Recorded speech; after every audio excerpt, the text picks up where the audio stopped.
I've seen someone come to on my face and said something in internet, a lot of going on. Sean Strickland this week said that he's the only guy out there to beat you. He always talks on my show. But you guys trained together and you choked him out a few times, right? We did spar a lot before, but that's why he's so mad. This guy choked him out as well. Yeah, take him down and submit him. Rear naked choke. Now Sean gonna talk about bad teams as well, so we'll see.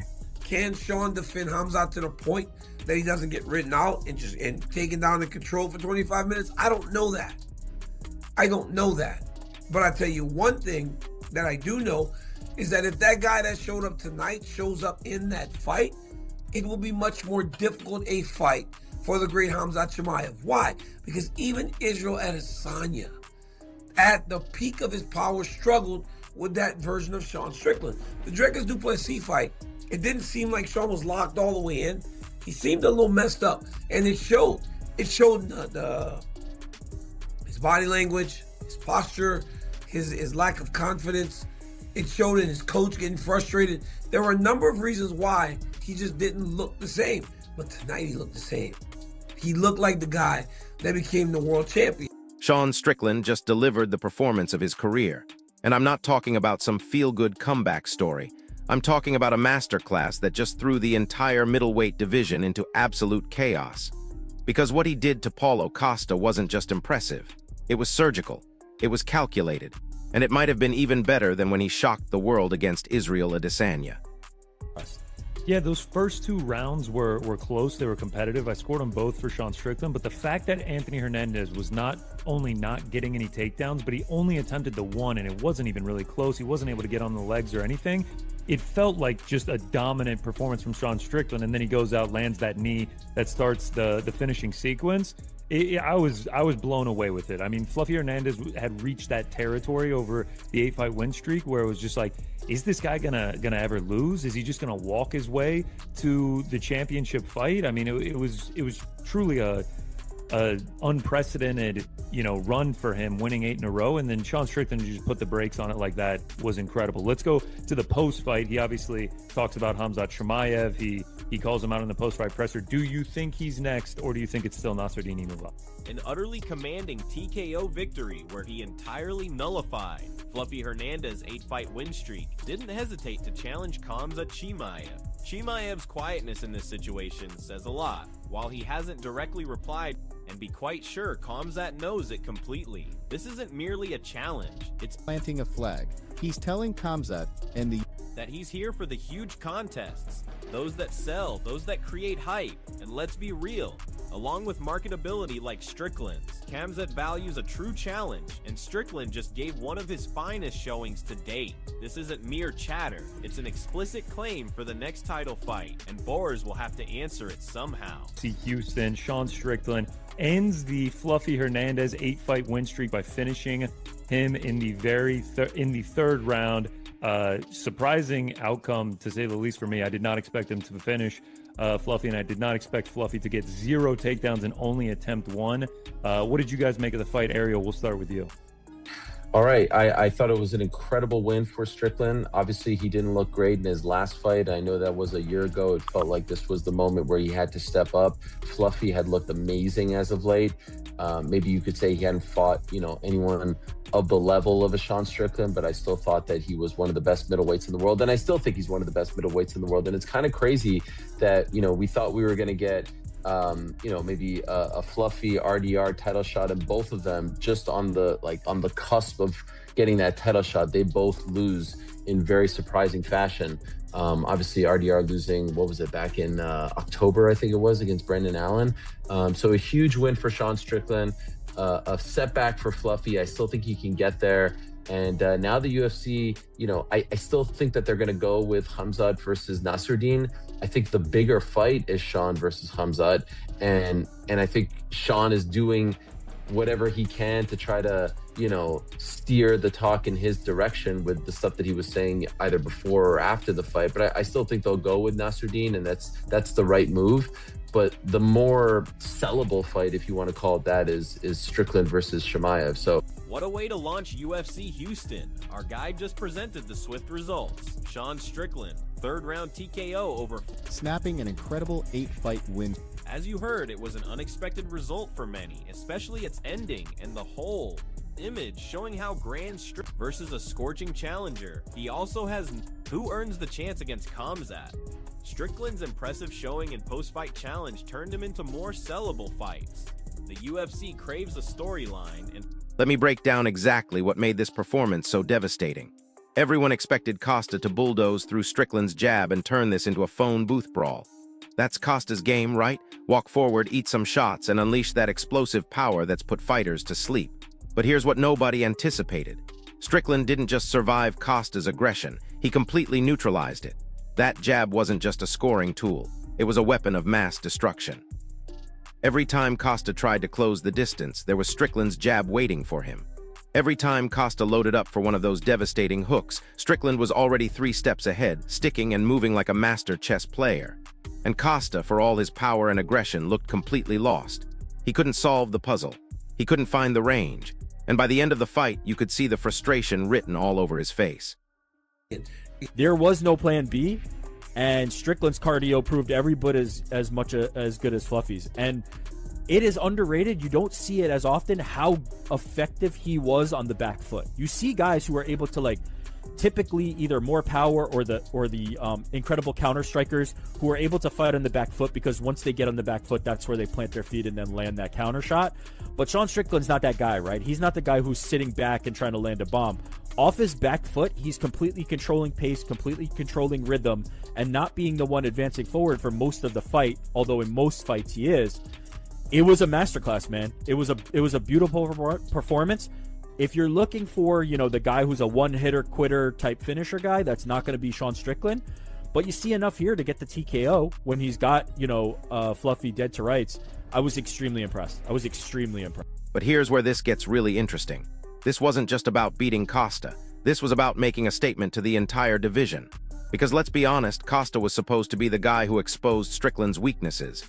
Everyone thought Costa's relentless pressure and knockout power would be too much for Strickland's stick-and-move style. The analysts, the fans, even Vegas had Costa as the favorite. And Strickland didn't just win, he dominated. He made it look easy. And in doing so, he just sent a message to every middleweight in the top 10. You think you can pressure me? You think you can overwhelm me with aggression? Good luck. Because if Paulo Costa couldn't do it, who can? The biggest difference to me is Nasruddin's been beating top, like, he's an Armin, right? For me, if he gets passed up, it's something, not the performances. It's something completely outside, because he's not boring. He's coming in there and he's knocking guys out. He's beating top level competition. You could do worse than giving Nasruddin Imavov a title shot. I think he's a game opponent. Sean Strickland doesn't have the recent resume that he has, right? Like, that is just the reality. Sean Strickland has the other thing. He has the thing outside the cage. So, no, I mean, I don't think Nasruddin is the situation where you've got like a Movsar Evloev where you're like, I would rather do anything but give this guy a title shot, right? The UFC looks at Movsar Evloev and they're like, it doesn't matter. I'll take anybody. I don't think you're in that position with Nasruddin Imavov. I think he's done enough, and I think his performances have been fantastic. So I think it's one of those that you've got options. You've got a gift here. But as I said, I know if both those guys get a call, Sean Strickland will say yes no matter what. He could have his leg chopped off the day before, and he will say yes no matter what. I don't know if Nasruddin is of that same build, right? That's a you have to be a unique type of fighter to say, like, no matter what the circumstances are, I'm taking that fight. So now here's the kicker. This performance was actually more impressive than his title win over Adesanya. I know that sounds crazy, but hear me out. Adesanya is a counter-striker. He's patient. He waits for you to make mistakes and then capitalizes. Strickland's style actually matches up well against that approach. But Costa is the exact opposite. He's the type of fighter who should give Strickland nightmares. The pressure, the power, the willingness to walk through shots to land his own. This was supposed to be Strickland's kryptonite. Instead, it became his masterpiece. He didn't just adapt his game plan, he executed it flawlessly for 25 minutes straight. And that jab, man, that jab was like a metronome. Consistent, accurate, and absolutely relentless. But wait, it gets even crazier. Because now the UFC has a massive problem on their hands. They've got 2 guys who probably deserve title shots and only 1 belt to fight for. On one side, you've got Nasruddin Imavov, who's been quietly building one of the most impressive resumes in the division. The guy's been finishing top contenders left and right. He's got the skills, he's got the momentum, and by all traditional metrics, he's earned his shot. But then you've got Strickland, who just delivered a performance that has the entire MMA world talking.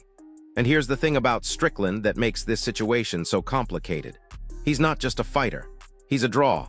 He's controversial, he's outspoken, and whether you love him or hate him, you're going to tune in to watch him fight. And that creates this fascinating dynamic where merit meets marketability. Because let's face it, the UFC is a business first and a sport second. Imavov might have the better resume on paper, but Strickland has something that's arguably more valuable in today's fight game. Star power, the ability to sell pay-per-views, the kind of personality that generates headlines and social media buzz. And when you're talking about a potential fight with Dricus du Plessis, the current champion, Strickland, brings a level of animosity and bad blood that you just can't manufacture. These guys genuinely don't like each other. There's real heat there. And that translates to buys, which translates to money, which translates to the UFC's decision-making process. Here's where it gets really wild, though. Strickland's biggest weapon isn't his jab or his footwork. It's his availability and his willingness to fight anyone, anywhere, anytime. While other contenders are dealing with injuries, contract negotiations, or scheduling conflicts, Strickland is always ready. He's the guy who takes fights on short notice. He's the guy who never turns down an opportunity. And in a sport where plans change constantly, where fighters get injured and cards need to be saved, that kind of reliability is invaluable.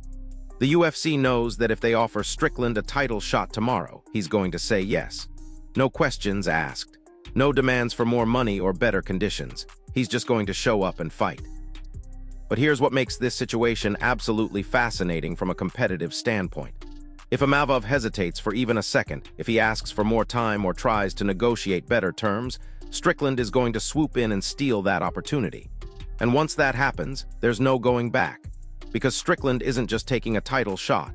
He's taking the biggest payday and the biggest platform in the division.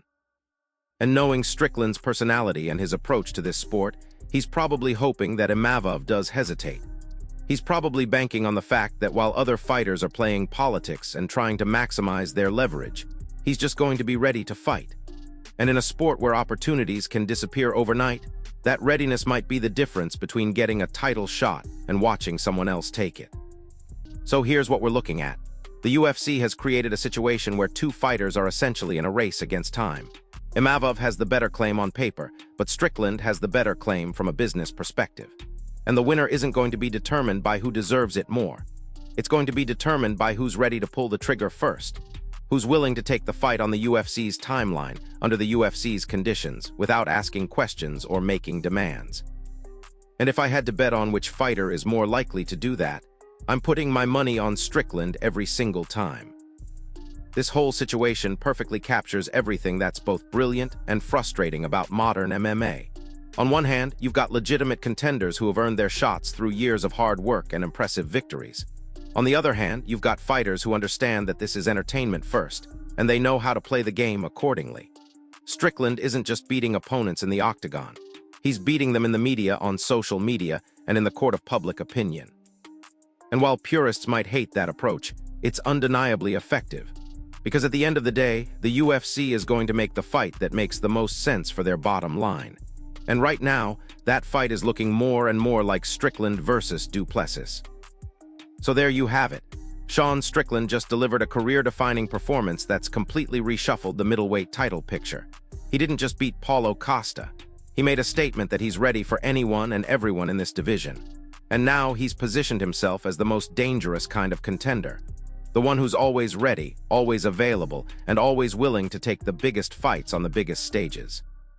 The question now is whether Imavov is going to step up and claim what's rightfully his, or if he's going to let Strickland's relentless ambition carry him to another title shot.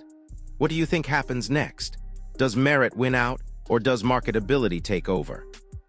Drop your predictions in the comments below. Smash that like button if this breakdown helped you understand the chaos that's about to unfold in the middleweight division. And make sure you subscribe and hit that notification bell because this title race is just getting started. I'll see you in the next one. But hold up, because while everyone's focused on this title shot drama, there's something even more significant happening here that nobody's talking about. Strickland just proved that the evolution of MMA striking has taken another massive leap forward. What he did to Costa wasn't just good game planning. It was a complete deconstruction of the traditional pressure fighter archetype. For years, we've been told that pressure beats precision. That if you can walk forward, eat shots, and force exchanges, you'll eventually break down the technical strikers. Strickland just threw that entire philosophy in the trash. Think about it. Costa has built his entire career on the premise that he can absorb punishment to dish out even more punishment. He's got one of the best chins in the division, devastating power in both hands, and the cardio to maintain a relentless pace for 15 minutes. That's a formula that's worked against elite competition, but Strickland exposed the fundamental flaw in that approach. When someone has perfect distance management, impeccable timing, and the discipline to stick to their game plan for 25 straight minutes, all that pressure becomes meaningless. Costa was throwing punches at air while eating leather every step of the way. And here's what makes this even more impressive. Strickland didn't just outpoint Costa, he broke him mentally.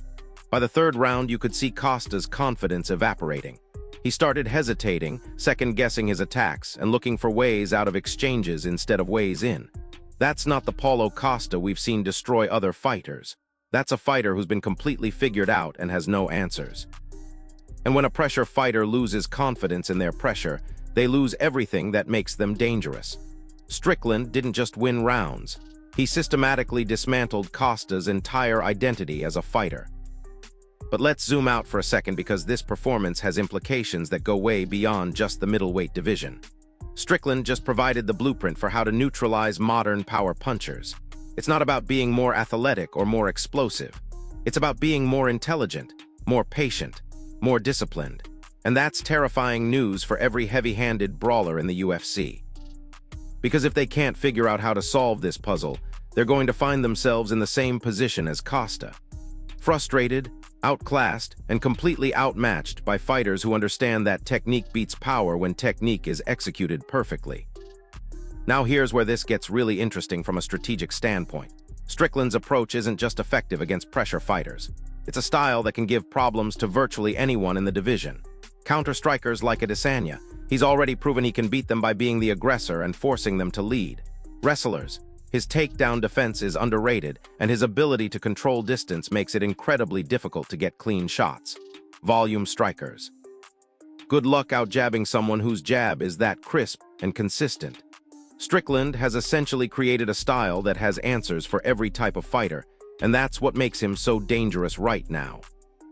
But here's what I find absolutely fascinating about Strickland's evolution as a fighter. 3 years ago, he was considered a journeyman. A tough out, sure, but not someone who was ever going to sniff a title shot.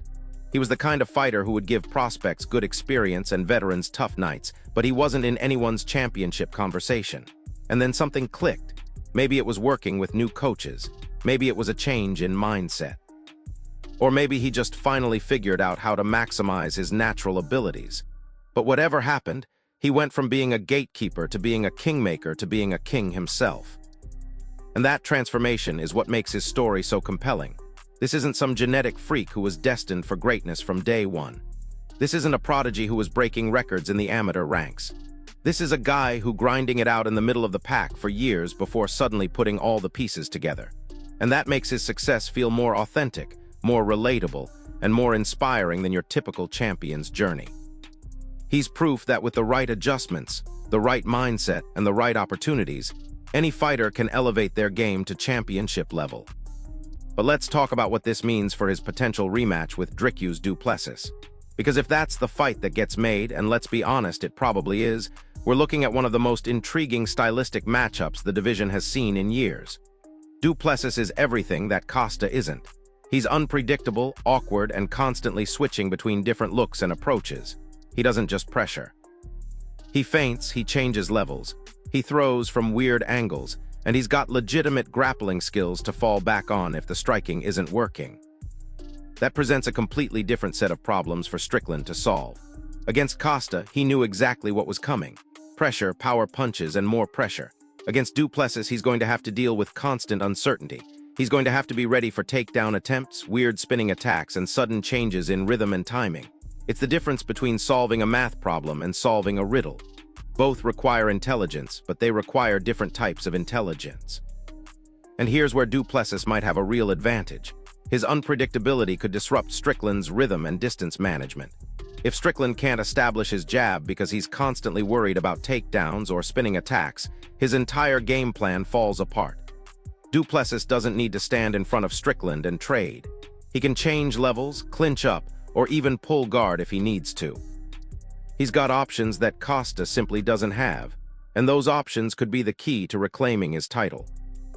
But here's what makes this potential fight so compelling. Strickland has already been in there with Du Plessis, and he lost. That was back when he was still figuring things out, before he became the technical assassin we saw against Costa. So the question becomes, has Strickland evolved enough to solve the Du Plessis puzzle, or is Du Plessis still going to be that stylistic nightmare that gives him problems?